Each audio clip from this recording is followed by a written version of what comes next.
Blessed is the man that walketh not in the counsel of the ungodly, nor standeth in the way of sinners, nor sitteth in the seat of the scornful.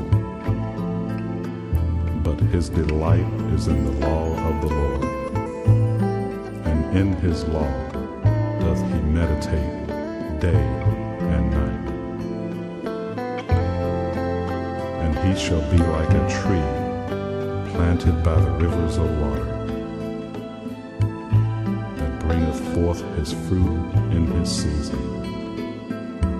His leaf also shall not wither, and whatsoever he doeth shall prosper. I'd like to give you a bit of a background into why I put this project together, and to just also show you different things which are affecting us in these end times. I was made redundant from work, and I decided to use the redundancy money to pay for some media equipment. I've always loved media, and I used these cameras for the glory of God. That's what I bought them for. It's not for the glory of me, but for the glory of God. You know, because sometimes you see ministries or preachers or singers getting more glory than God, and all the glory is meant to go to God, not to anybody else. And I decided to put this program together called Rumors of Wars, looking at warfare in the light of Bible prophecy. I understood that prophecy is like a missing link in the jigsaw to world events. While people debate, prophecy just shows you exactly where everything is going.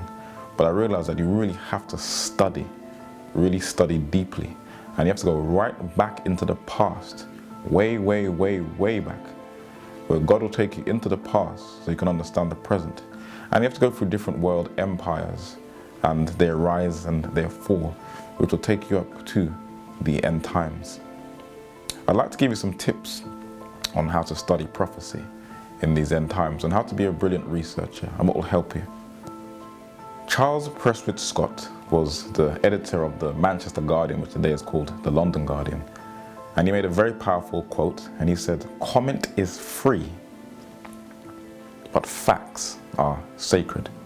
So if you look at my documentary on Know Thy Enemy, when I'm talking about the Rwanda war or the Vatican rat lines, I use two quotes because facts are sacred. You can't just use wild statements, you need the facts. And I follow a biblical principle in the Old Testament, in the book of Deuteronomy, chapter 19 and verse 15. It says, "At the mouth of 2 witnesses or at the mouth of 3 witnesses shall the matter be established." And Jesus also says, "In the mouth of 2 or 3 witnesses, every word may be established." So I use 2 or 3 sources, either through imagery or through authentic quotes from either newspapers or official documents by the people who said them. I also realized that I wanted to do something which no one has ever done before concerning warfare. I wanted to show the connection of the Vatican, the headquarters of the Catholic Church. You know, in the Bible, in the book of Daniel, she is described as the 4th beast, the little horn, and the king of the north. In the New Testament, it is described as Paul's man of sin, John's Antichrist, and in the book of Revelation, she is described as the Jezebel, who's that scarlet-colored woman who's riding the beast. I wanted to show the connection with her and the media and the disinformation the media gives us, especially when Ted Turner founded CNN. When it reported the Bosnian war, it was loads of disinformation, everything was just one-sided. I also wanted to show the connection of Hollywood, you know, the most powerful propaganda tool of the Pentagon, and the rising billion-dollar video game industry. I also wanted to show the arms trade and how all these things are connected in Rumors of War. And as we go through this study, we will see how all these things are coming together. The arms trade, the entertainment industry, the Vatican, and the media are all going to be used as a tool to prepare people's minds for the New World Order.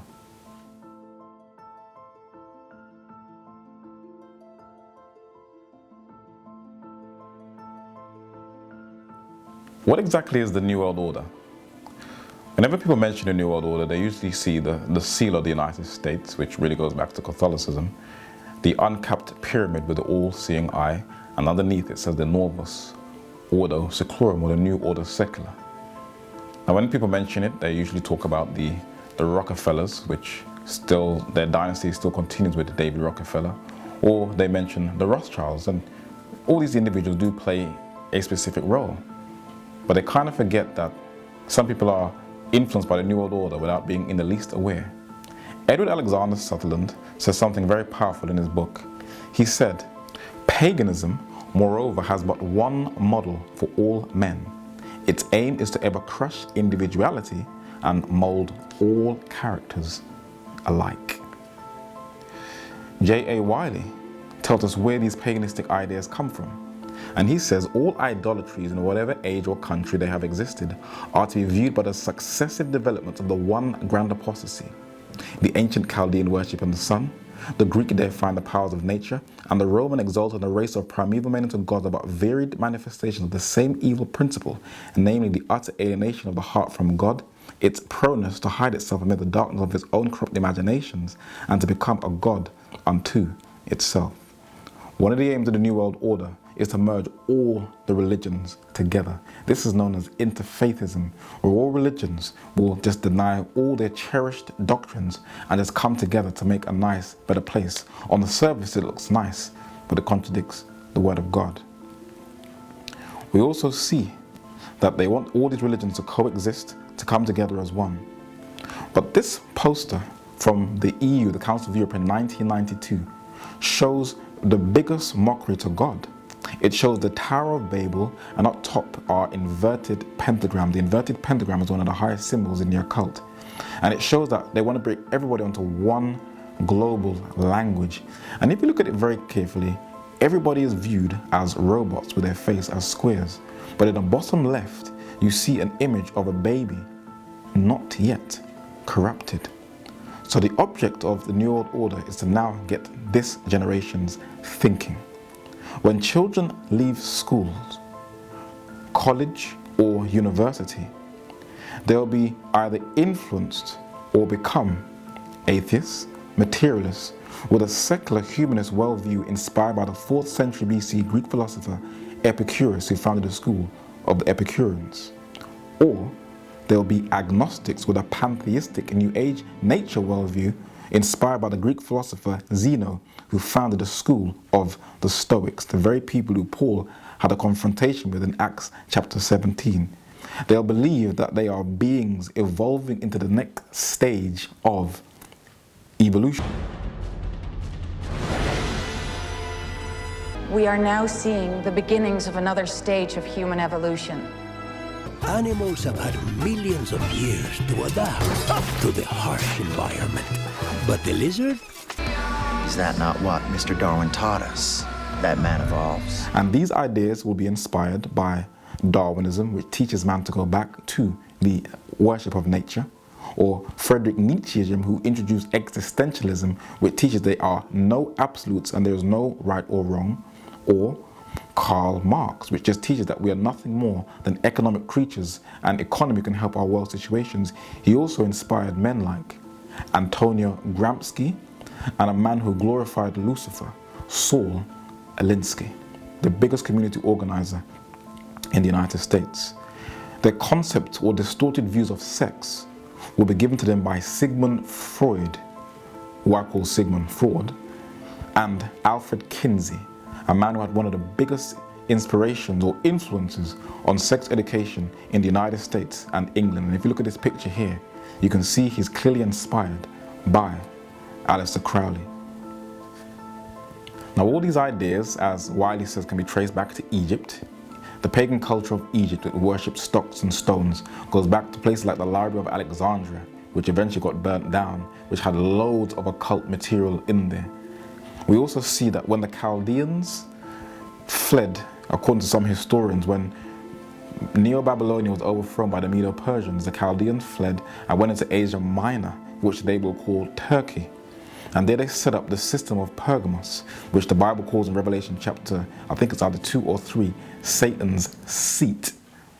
And the system of Pergamos, which was incorporated into the Roman Empire in 133 BC, had the most famous deity called Asclepius, the serpent-healing god, which was a serpent round a staff, which till this very day is a symbol of the medical industry. That's why so many people are dying.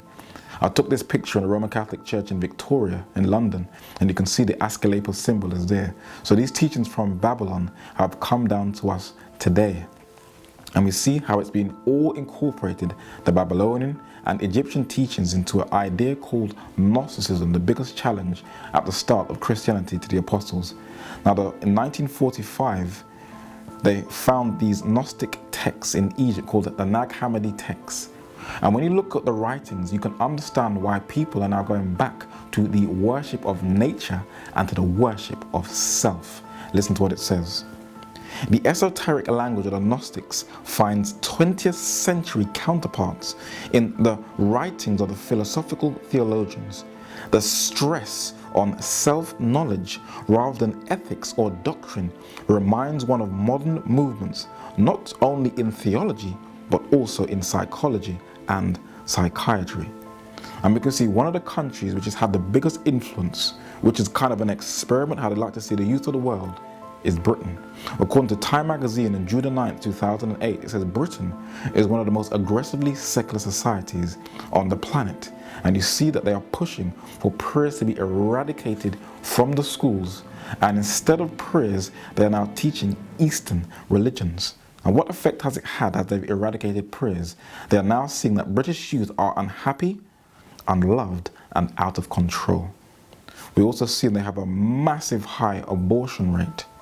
And we look at the youth around Europe and the world, this postmodernistic culture is basically turning the youth haywire. That is the plan of the New World Order, to teach them to go back to the worship of nature and to the worship of self, as this music video and these films confirm. Be free and express yourself, do what comes naturally. Corporate acquisitions, accumulations of wealth, build with the gods and double knowledge yourself. Entrepreneur. You must feel the force around you. Here, between you, me, the tree, the rock, everywhere. Yes, even between the land and the ship.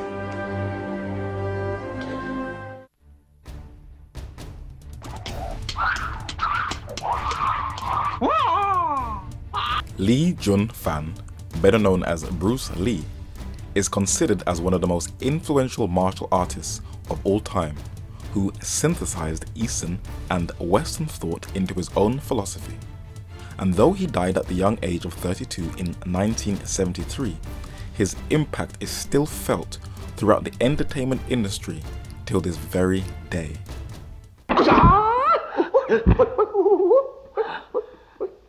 DreamWorks Kung Fu Panda. You guys, did you see that? I just was like, what? Yeah.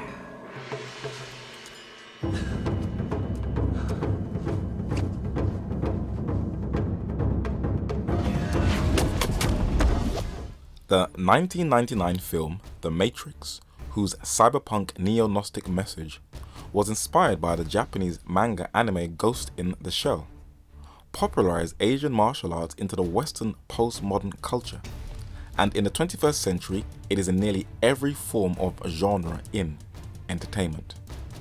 The word martial is etymologically related to Mars, the Roman god of war, and the mesmerizing moves of Asian martial arts, where nearly every portion of the body becomes a weapon, makes violence look attractive.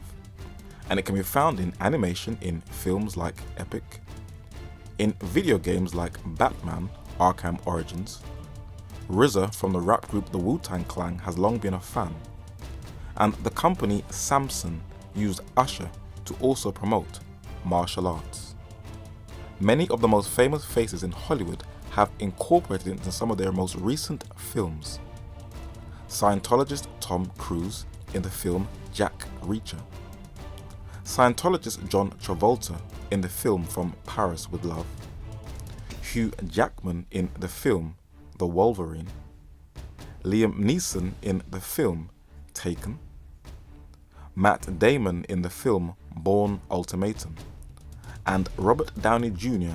in the film Sherlock Holmes. While many may think that Asian martial arts is just a fighting technique for self-defense, It is a religion, whose iconic emblem is the dragon. The humanist nature worship concepts that are in George Lucas's Star Wars has the same roots of Eastern philosophy as Asian martial arts. The most dominant one is Buddhism. This religion was introduced into China by an Indian Buddhist monk, Bodhidharma, in the 5th century AD, and he is known as the father of Zen Buddhism. And most, if not all, of the martial art superstars are practicing Buddhists. Jet Li, Steven Seagal, Jackie Chan, Keanu Reeves, and Michelle Yeoh. But it was Bruce Lee who opened the door of Asian martial arts into Western culture, and his philosophy, Jeet Kune Do, still continues with his student Danny Inosanto, who teaches choreography for many of the top films and trains many actors in martial arts such as Denzel Washington in the film The Book of Eli. But what did Bruce Lee believe in? And who shaped his Eastern and Western views? In his own essay entitled A Moment of Understanding, he said, quote, "Gung Fu is a special kind of skill. The core of this principle of Gung Fu is Teo, the spontaneity of the universe."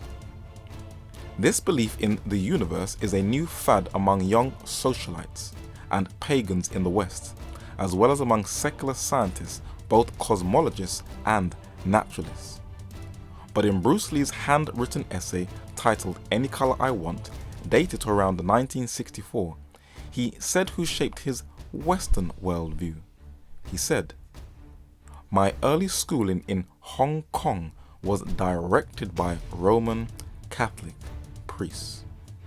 Yep, Rome had a hand in shaping his early worldview, and this has been confirmed by one of the leading authorities on Bruce Lee, John Little, who wrote, he read Plato, David Hume, René Descartes, Thomas Aquinas, a church father whom Lee had also probably absorbed through osmosis during his Catholic school upbringing in Hong Kong during the 1950s. Bruce Lee's self-worship ideology still continues to this very day.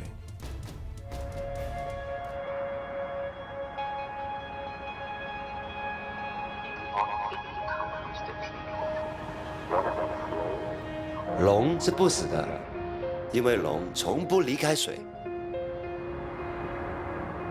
水就像直觉，没有形状，无法把握，却有足以改变世界的力量。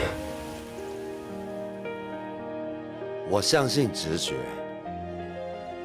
它是每个人拥有的无限潜能。它告诉我，不要遵循规则，而要创造规则。不仅用脑思考，更要用心感受。这是我改变一切的秘密，这是我被你们永远记得的原因。只走直觉告诉你的路，那才是超越成功的路。你是否有勇气追随内心的勇敢？你是否有勇气只做你自己的你？让心如水，兄弟。也许有一天，你不需要用成功来定义，因为你已是变革者。Primary focus in the immediate future, meaning the next couple of years, is Avatar 2 and Avatar 3, and that speaks more to my environmental concerns and so on. But we're busy working on 3 Avatar sequels. In fact, I'm talking to you from the performance capture stage where we'll be making all 3 films. I'm trying to understand this deep connection that people have to the forest. She talks about a network of energy that flows through all living things. Connect to the energy around you.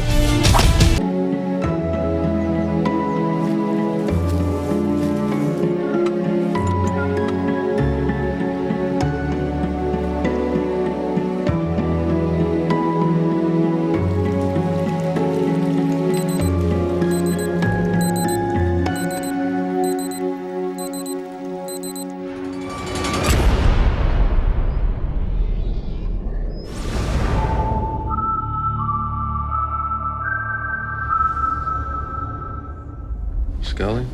Mulder?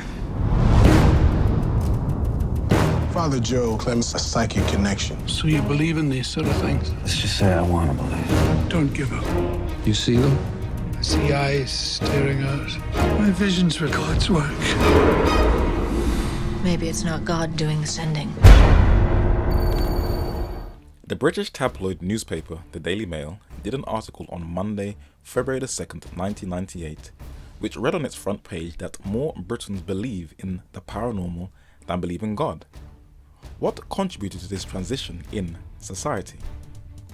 The article confirms that the findings show that, fueled by the success of TV shows such as The X-Files, acceptance of the paranormal has moved into the mainstream of intellectual life. So this secular journal confirms that entertainment, which is really edutainment, has been one of the contributing factors that has opened the door into the occult and a rejection of God. One of the modern phenomena is an occult practice called either psychokinesis or telekinesis, where individuals believe that they have the power to move objects with their brain. This was once seen as witchcraft, and the 1976 film Carrie opened the door to this art. But now this film has been rebooted, and very cunningly, the Christian mother is made to look like a fanatic and a freak, but the occult is portrayed as a door to freedom and liberation. The curse of blood. Mama, that's not even in the Bible. It doesn't say that anywhere. Go to your closet and pray. No. Pray. No! Mama! You pray, little girl. If I concentrate hard enough, I can make things move.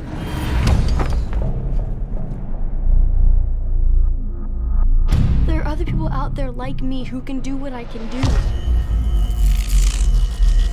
It's our enemy. Try to realize the truth. What truth? There is no spoon. There are some people in this world with extraordinary gifts. We don't ask to be special. We're just born that way.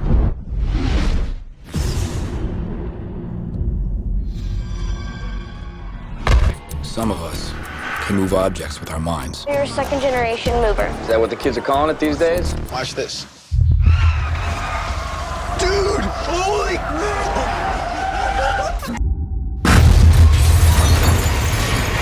I'm worried about Ange. My mama says her whole family are Satanists.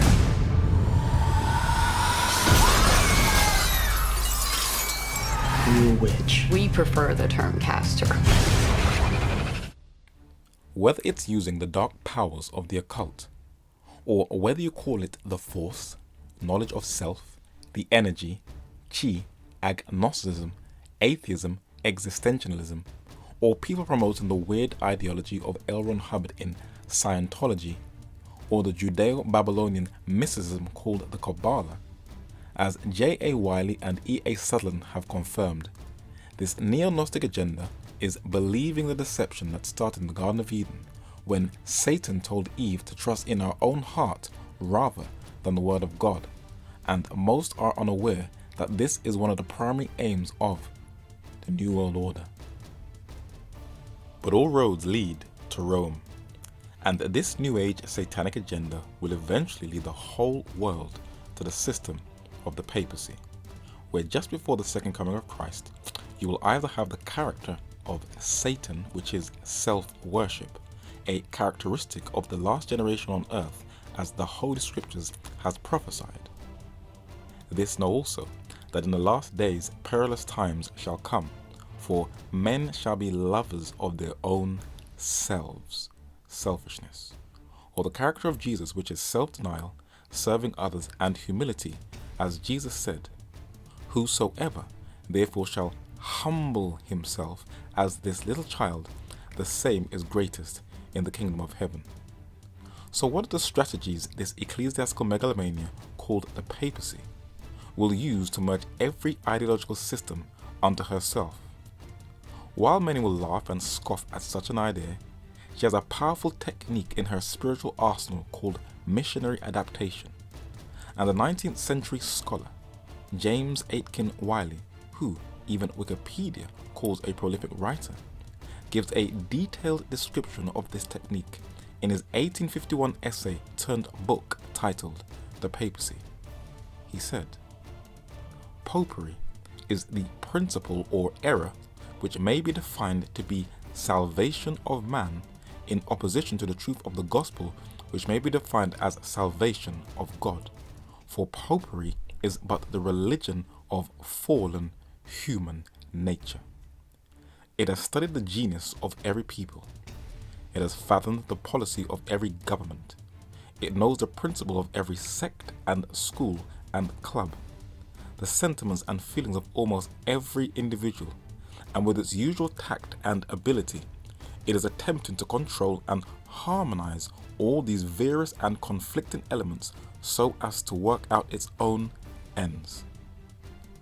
The English critic John Russell Taylor said that film is a way of controlling people, a weapon in the battle of life.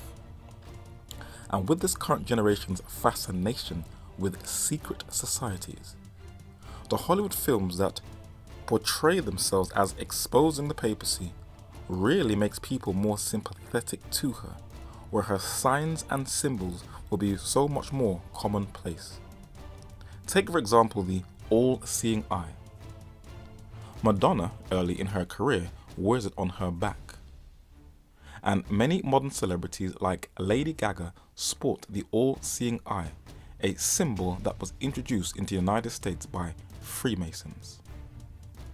George Washington, the first president of the United States, was a Freemason who stands in this picture overseen by the all-seeing eye.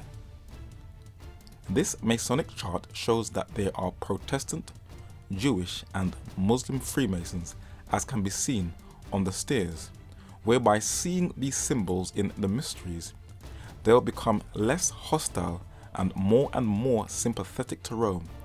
But when the priests of the Jesuit order infiltrated themselves into Masonic lodges beginning in the 18th century, they introduced Catholic symbolism, and the all-seeing eye was one of them, as the English Catholic press confirms. The reverse of the Great Seal of the USA, which is to be found on every $1 bill, was originally a symbol of the Holy Trinity, and is accompanied by the Latin motto Annuit Coeptis, which means he has favored our undertakings. The design is that of an unfinished pyramid topped by a single eye surrounded by rays, and has been used by Masonic lodges, but it can still be found in many Catholic churches throughout Europe.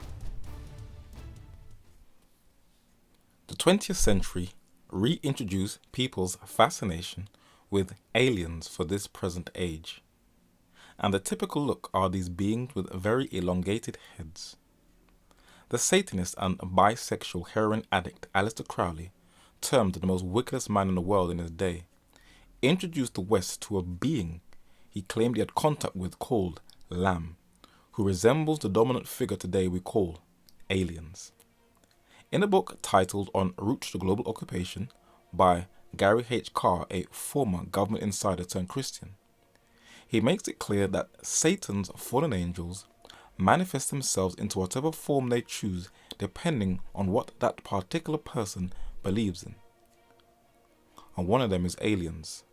And this fallen angel cult or belief in aliens creates a deep curiosity about other worlds at a time when many are searching deeply for truth. And films like The Men in Black open that door into many people's curiosity.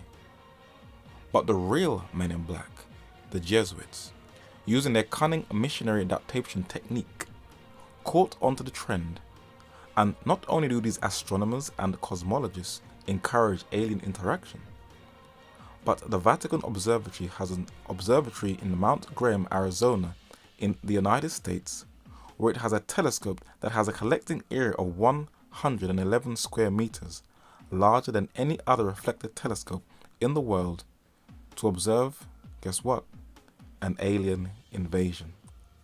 And the name of this telescope is the Large Binocular Telescope Near Infrared Utility with Camera and Integral Field Unit for Extragalactic Research. The acronym word is Lucifer.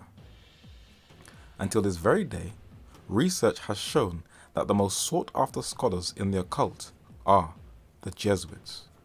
The most famous ones are Athanasius Kircher, a 17th century German Jesuit magician, and the French paleontologist Pierre Teilhard de Chardin, the only Roman Catholic whose works are on display with those of Marx and Lenin in Moscow's Hall of Atheism, whose picture is on display in the background in the 1973 film The Exorcist. Just how vast is his influence? In 1980, a book was published called The Aquarian Conspiracy by the late New Ager Marilyn Ferguson. It has been called the New Age Manifesto, and it details the global growth as well as the agenda of the New Age movement. She says, a leaderless but powerful network is working to bring about radical change in the United States. Its members have broken with certain key elements of Western thought, and they may even have broken continuity with history. This network is the Aquarian Conspiracy. It is a conspiracy without a political doctrine, without a manifesto. She tells us who one of the leading advocates of this movement is. Scientist-philosopher Pierre Teilhard de Chardin prophesied the phenomenon central to this book. Teilhard was the individual most often named as a profound influence by the Aquarian conspirators who responded to a survey. So the late Marilyn Ferguson confirms that the Jesuit priest Pierre Teilhard de Chardin is the most sought-after author in the occult. Let us see how vast his influence is. Zbigniew Brzezinski, the godfather of Al-Qaeda and the father of American foreign policy in both Afghanistan and Iraq, says, the prophecy of Teilhard de Chardin is, for example, symbiotic of our age's felt need to combine ecstasy with science mystical beliefs with knowledge of the material world. Professed Baptist Al Gore, the former Vice President of the United States under Bill Clinton and one of the strongest advocates for saving the planet, says in his book Earth in the Balance, the Catholic theologian Teilhard de Chardin said, the fate of mankind as well as of religion depends upon a new faith in the future. It seems obvious that a better understanding of a religious heritage preceding our own by many thousands of years could offer us new insights into the nature of human experience. Oprah Winfrey is an American media proprietor, talk show host, actress, and producer. And according to the Sunday Times newspaper, dated to the 17th of November 2013, she is the world's most powerful celebrity according to this year's Forbes magazine Power List, America's only black billionaire, and the greatest African American philanthropist in US history. She is one of the leading advocates on planet Earth pushing for the New Age movement, and she has sadly been endorsed by a man who has been classed as the next Billy Graham, Bishop T.D. Jakes. Oprah Winfrey tells us who has shaped her New Age views. In her May 2008 spiritual edition of the Oprah magazine, she says, spirituality isn't something I believe in. It is what and who I am, a spiritual being having a human experience, as the French philosopher and priest Teilhard de Chardin profoundly said. Let us take one last look at how New Age philosophy in edutainment will unite the world to Rome. My name is Russell Simmons, and I'm a yogi.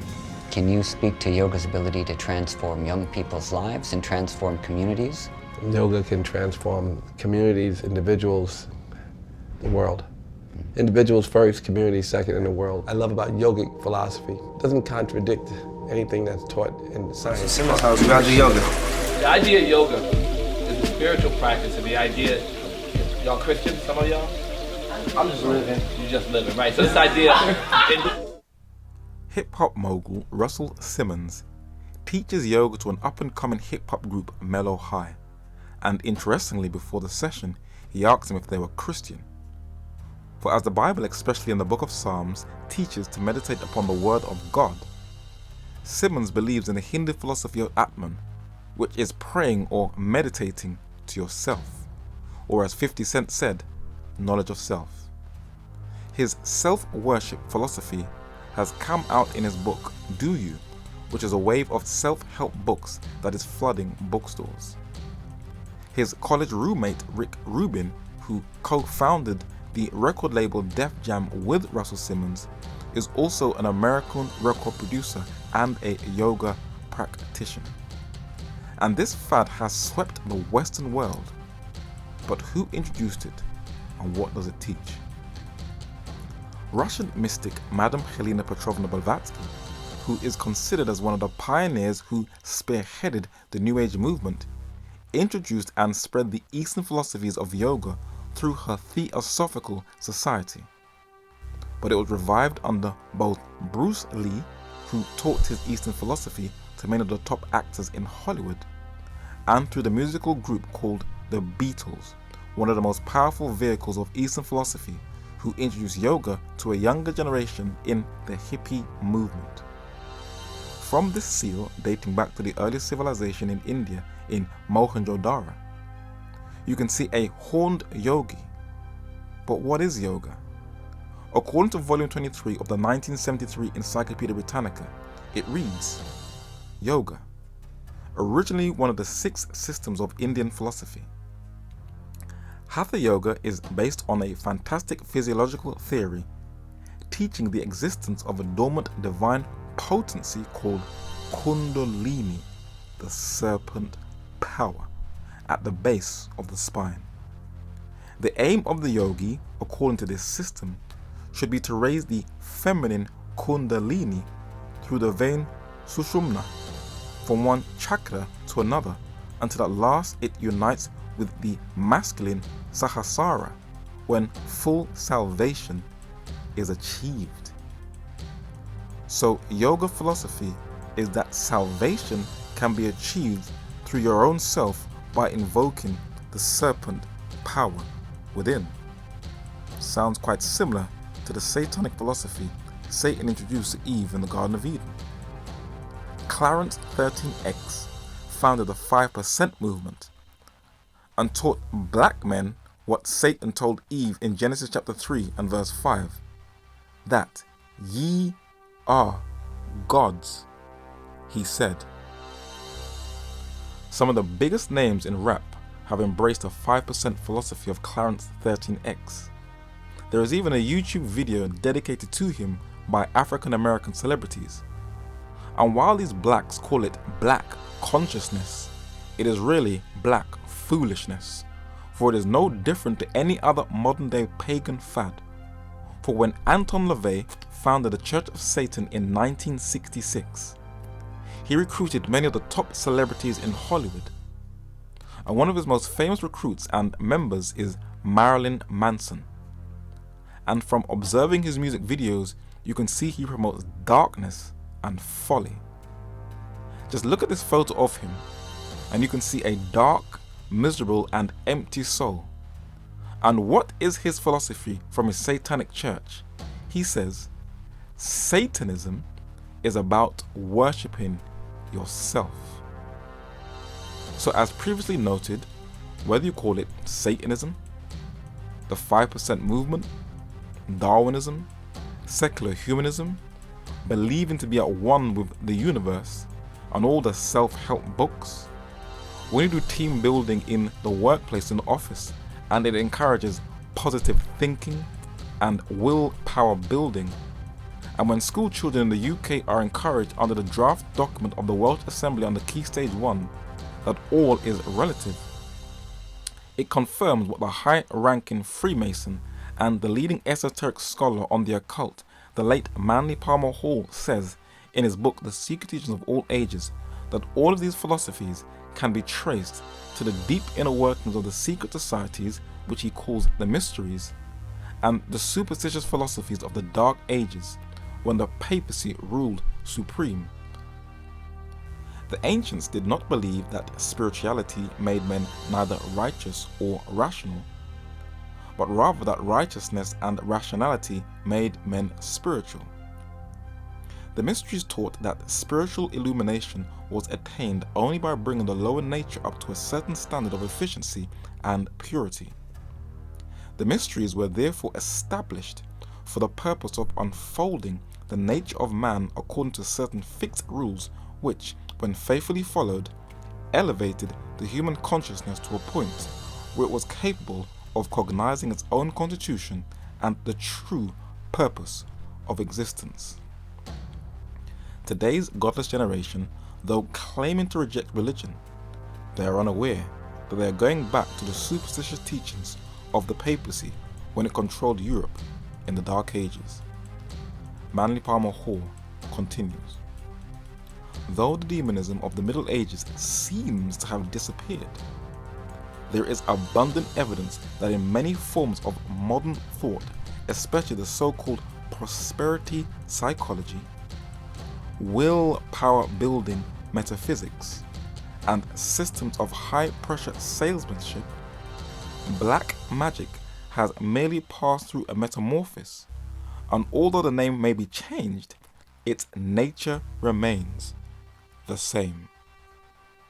So the great dragon, that old serpent called the devil and Satan, as Revelation chapter 12 and verse 9 says, who gave the Pope his seat, power, and great authority, as Revelation chapter 13 and verse 2 says, has become so successful in convincing the masses all over the world to worship themselves instead of God, that he even brags that they are unaware that they are all being deceived. The greatest trick the devil ever pulled was convincing the world I know he's here! he didn't exist. Ray Kurzweil. I'm an inventor, author, and futurist, and I invite you to join me at Global Future 2045. We'll also have non-biological bodies. We can create bodies with nanotechnology. We can create, in addition to radical life extension, we're going to have radical life expansion.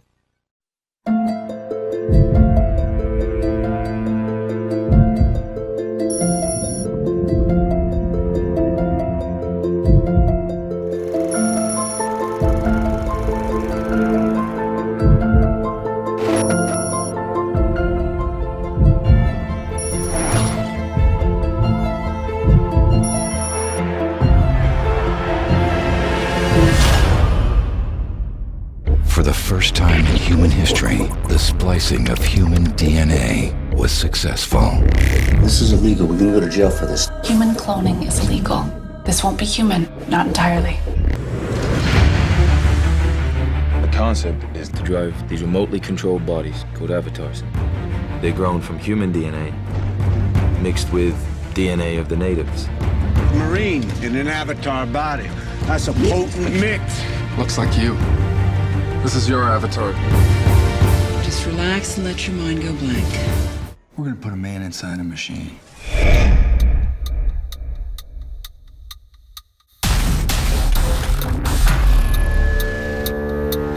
Time to wake him up. Make him more tactical. Let's go with black.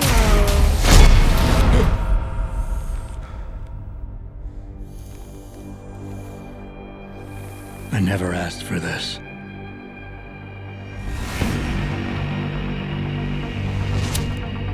If you want to make enemies, try to change something. The year is 2027. It's a time of great innovation.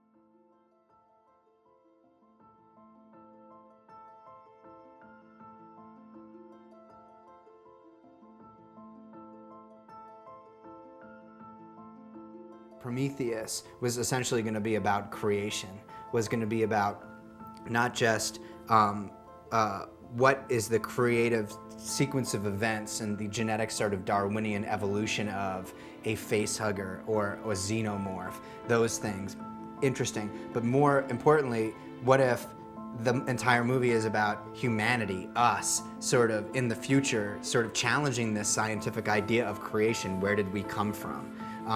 What is the origin of our own sort of sentience on the planet? And is it possible that these aliens are responsible for that? And what would happen if we knew where to find them and we could have a conversation with them? What does this Prometheus symbolize specifically? What is the religious significance? And you know, if we did our jobs right, hopefully you'll be asking yourself, is there any scientific discovery that could be made in my lifetime that would make me stop believing in God?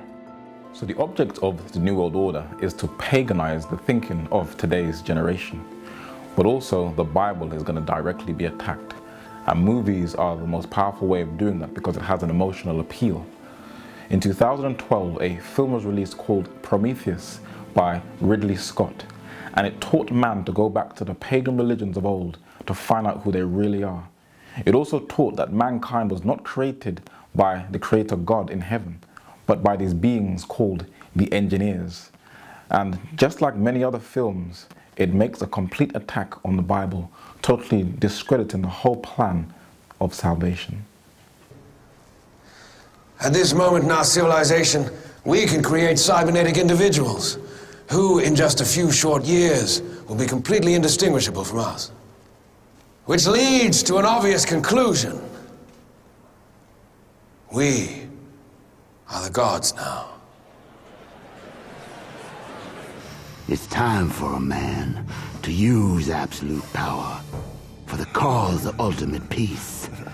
It's time for a man to rid the world of conflict and allow all men and women, young and old, to live in tranquility. It is time for man to become God where God has failed. I don't even believe in God. Bobby doesn't believe in you either. The world doesn't need a savior, and neither do I. Sir, I don't think God really cared too much about us. Well, he wouldn't have put us here. I mean, look where we stay at. You don't have any belief, boy. The Lord don't care about who's got the biggest house. My grandpops was always coming at us with that religion. And every time, it would go in one ear and out the other. You don't be using God's name in vain. What? That's shut. Yo, man, you believe in God? There ain't no God. Okay, there was a God. Why? The Bible says, for better or for worse. Then maybe the Bible's wrong.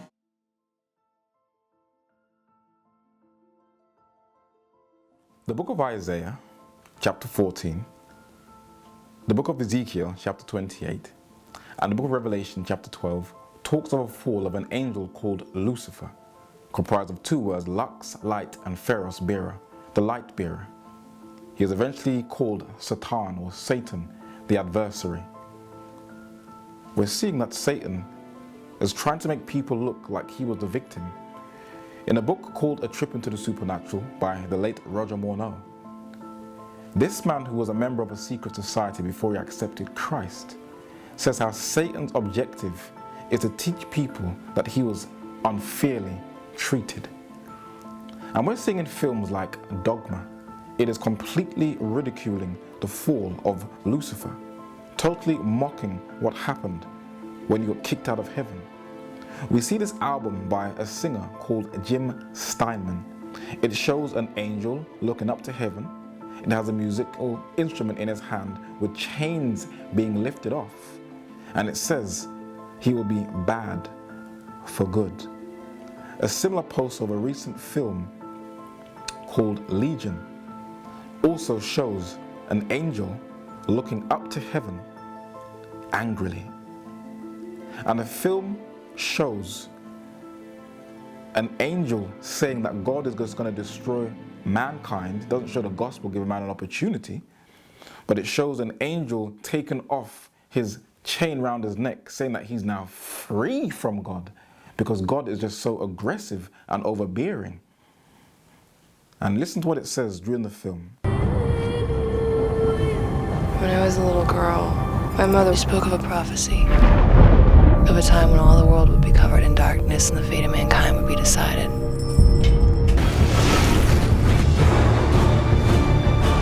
I knew he'd send you, Gabriel. You were always so eager to please him. Unlike you. But it gets deeper.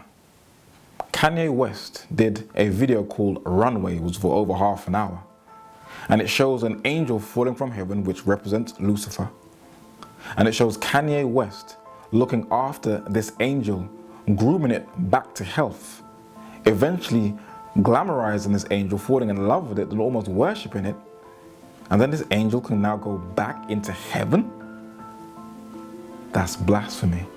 Totally mocking the whole plan of salvation. Put your hands to the constellations. The way you look should be a sin. You my sensation. I know I'm preaching to the congregation. We love Jesus, but you done learned a lot from Satan.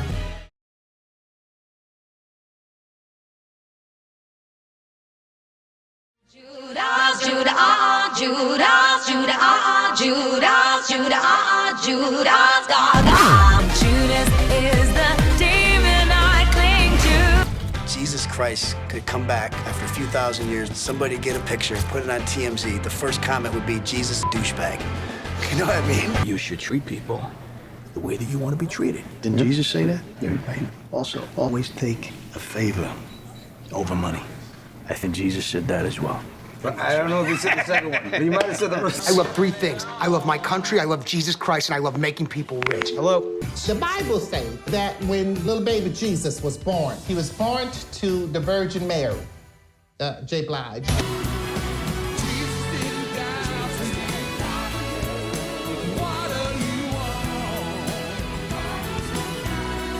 Yeah, I made Jesus walk, so I'm never going to hell.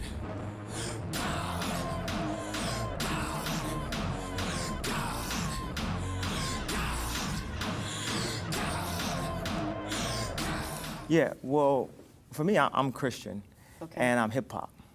Right. So you mix those two things together, you know, and you want to express yourself a certain type of way, and be bold and expressive. There's people who wore like a Mercedes-Benz logo because they couldn't afford a Mercedes-Benz, and like, you know, you've seen all type of commercials growing up. You know, you want to be like Mike, you want to be like this. For me, I want to be like Christ. Right. Okay. And there's sometimes, and that's not to say that to walk, you know, in his image or think it's no God complex like that, but like if people pick like a favorite Halloween character, it's like, that's what I would pick. You want to be Jesus Christ. Like I want to, because, you know, don't people pick people that they look up to? Absolutely. And stuff? So my thing from a design standpoint is like, that's who I look up to the most. Okay. So it's hard for me to even look up to anyone else. Right. I only look up to Jesus and to God. And everything that I do anchors around it, nicknames itself to that. Like that's like my hero. You know, I'm Christian. I'm about to be married. I got a family. I'm not trying to do nothing but good. Kirk Franklin has joined us. While I got you, I'm going to ask you everything that comes to mind. It's all good. I'm here, son. Okay, great, cool. I'm here and I'm ready to go. Kanye West, wonderful artist. Yeah. Probably, to me, one of the most talented people in the business. And he's a friend. And he's a friend. And he's a friend of mine. He's a good friend of mine. Because he made that Jesus Walks. And I'm mad at that. I'm mad at Jesus for not giving me that joint. Yeah, I know you wanted that song. I'm mad at Jesus for not giving me that joint. I was like, Jesus, I've been walking with you. Your boy been walking with you for a minute. You could have let me have that record, son. Come on, son. Come on, Jesus could have gave me that record. That walk, that song. That song was a changing point in the game. It was the illest, yo. I'm telling you, I love that record. It's rumored that he's going to name his next album Jesus. It sounds like Jesus. It could mean ye, because they call him Ye. It's one of us, Jesus, or it could be a play on the word Jesus. Some people feel like that's blasphemy. Blasphemous. How do you feel about that? If he wanted to name his album Jesus, well, what I would say to him or to anyone is that my relationships with people give me opportunities to share with them, and and I don't always consider it wise. I think that the microphone is a very powerful tool, and you can use it to build people up, or you can use it to kill people. And so, she's a Christian, Sway, and we talked a little bit more off air. And I was wondering, how do you choose your roles as an actress? Because you have to work or love to work, but based on your beliefs, or if your beliefs come into play. Absolutely, because I am a Christian. My faith it penetrates every aspect of my life, and whether it's my family life, my work life, everything that I do. There's a rumor that Kanye West's new album is titled Yeezus. And Sway and I were debating, because I feel like, and I'm no perfect Christian, but I feel like Yeezus is blasphemy. That's my belief, Christian. Now, if your kids brought home an album, look, Mom, here's Yeezus. Yeah, I would have a problem with that. And I mean, he calls him so. I do, though. That is way too close. And so is Hova for Jehovah. Like, it bugs me. What was Jesus like? I'm curious. Was he cool? The name Jesus comes from the Hebrew word Yehoshua, which comprises of two names, Jehovah or Yahweh, which means to self-exist and an almighty God, and Oshea, which means one who saves. God saves. But now we're seeing that Jesus Christ is under major attack. Some of it is open, some of it is subtle. A couple of years ago, a song came out called Empire State of Mind by the rapper Jay-Z and the singer Alicia Keys. And in one of the verses, he said, "Jesus can't save you. Life starts when the church ends." And we are seeing a systematic attack upon the resurrection and the death of Jesus Christ, where man is openly saying, "I do not want what you have to offer." And we're seeing the biggest names in the industry are teaching a generation that you do not need Christ. You can do it on your own. We see people like Ja Rule, who was raised as a Jehovah's Witness, so obviously definitely had issues with Christ.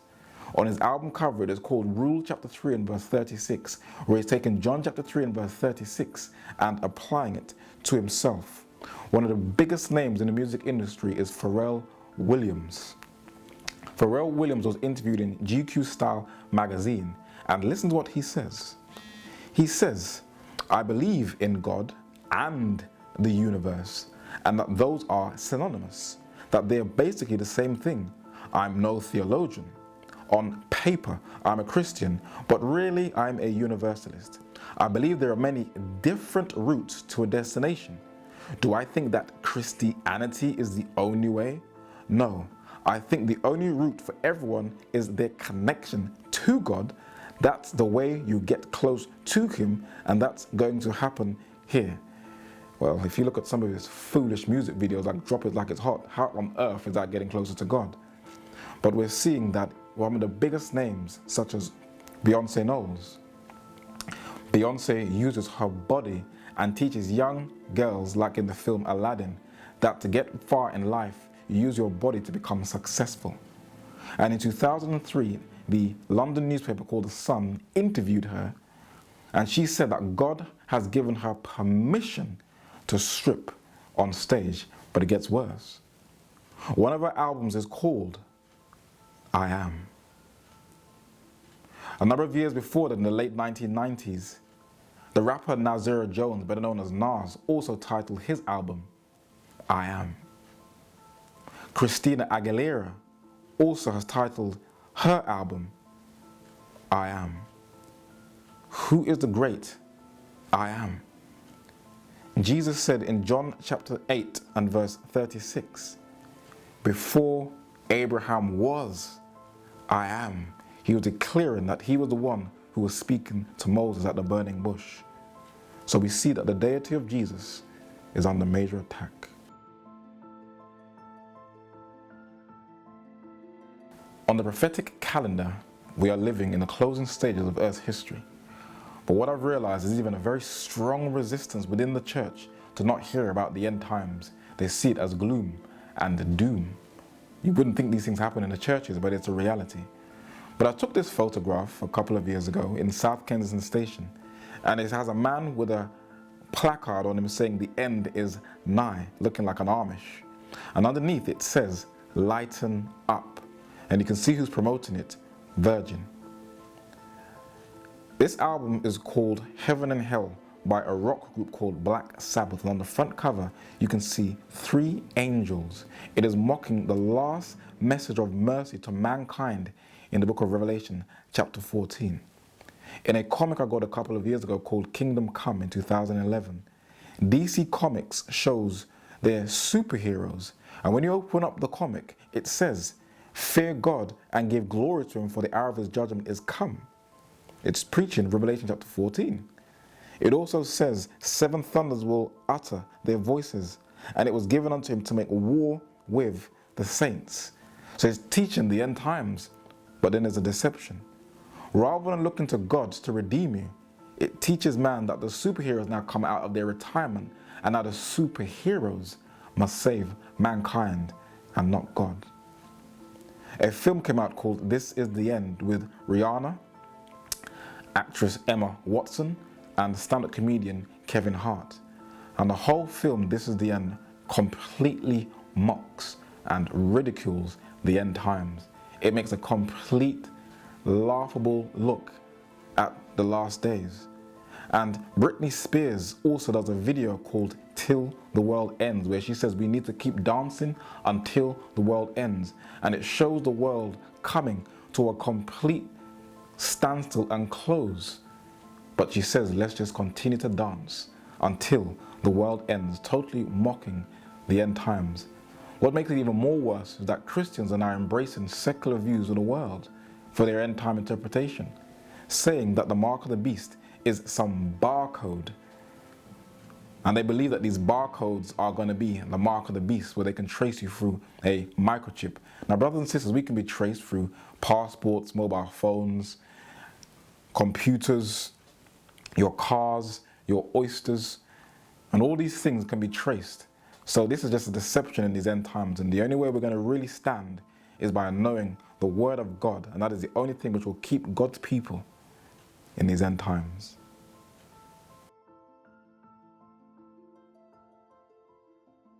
I know a lot of the information which you've seen in these presentations can be a bit overwhelming, and some people may get scared. If you really depend upon God, believe me, He will see you through. Now, let's not get it twisted. I'm not saying the times are coming are going to be easy. It's going to get a lot more tougher. But I still instruct you that everything you've seen in these presentations, please go and research it for yourself. Now, what is interesting about the Word of God is that God takes us to a time period in Earth's history where He said there's going to be 2 distinct people on the planet just before His second coming. In Revelation chapter 14 and verse 1, it talks of those who have the Father's name written in their foreheads. And in verse 11, it talks of those who have the name of the beast. It's interesting that name is quite distinct. It comes from a Greek word, honoma, which means character. So how are you going to last in these end times? Let me give you some biblical tips on how to last. For number 1, God instructs us, do not roll and hang around with weak fences. In Deuteronomy chapter 20 and verse 8, the scripture reads, quote, "And the officers shall speak further unto the people, and they shall say, what man is there that is fearful and faint-hearted? Let him go and return unto his house, lest his brethren's heart faint, as well as his heart." But even though we shouldn't walk around with weak fences, we should always strengthen those who are quite weak in the faith. In Romans chapter 15 and verse 1, it reads, "We then that are strong ought to bear the infirmities of the weak, and not to please ourselves." You see, the Christian walk is all about self-denial. It's all about helping others. God is also clear that we have to be very careful of who we hang around with, because sometimes it could be in environments and they can lead you astray. So 1 Corinthians chapter 15 and verse 33 warns us, "Be not deceived. Evil communications corrupts good manners." So therefore God says, hang around with people who are going to influence you positively. When you read Proverbs chapter 13 and verse 20, the Bible says, "He that walketh with wise men shall be" what? Wise. "But a companion of fools shall be destroyed." So therefore, some of you are thinking, well, how am I going to last in these end times? I don't know who God is. I don't trust organized religion. I don't trust pastors or preachers. Most Christians are corrupt. Well, don't look at the faults of others. God gives you a challenge. If you really want to know how to last in these end times, let me give you 2 texts to encourage you. Look at nature. Look at the trees. They totally depend upon their roots rooted in the earth, upon the vegetation to keep them and sustain them. And God tells us clearly in Jeremiah chapter 17, verses 8 and 9, "Blessed is the man that trusteth in the Lord, and whose hope the Lord is. For he shall be as a tree planted by the waters, and that spreadeth out her roots by the river, and shall not see when heat cometh. But her leaf shall be green, and shall not be careful in the year of drought, neither shall cease from yielding fruit." You don't know God? But God gives you a challenge. He says, "Do you really want to know who I am? I challenge you to search me." And I want to leave you with this text. Jeremiah chapter 29, verses 12 and 13, God says, "For I know the thoughts that I think toward you, saith the Lord, thoughts of peace and not of evil, to give you an expected end. Then shall you call upon me, and ye shall go and pray unto me, and I will hearken unto you. And ye shall seek me and find me when you shall search for me with all your heart." He that is unjust, let him be unjust still. And he which is filthy, let him be filthy still. And he that is righteous, let him be righteous still. And he that is holy, let him be holy still. And behold, I come quickly, and my reward is with me, to give every man according as his work shall be. I am Alpha and Omega, the beginning and the end, the first and the last.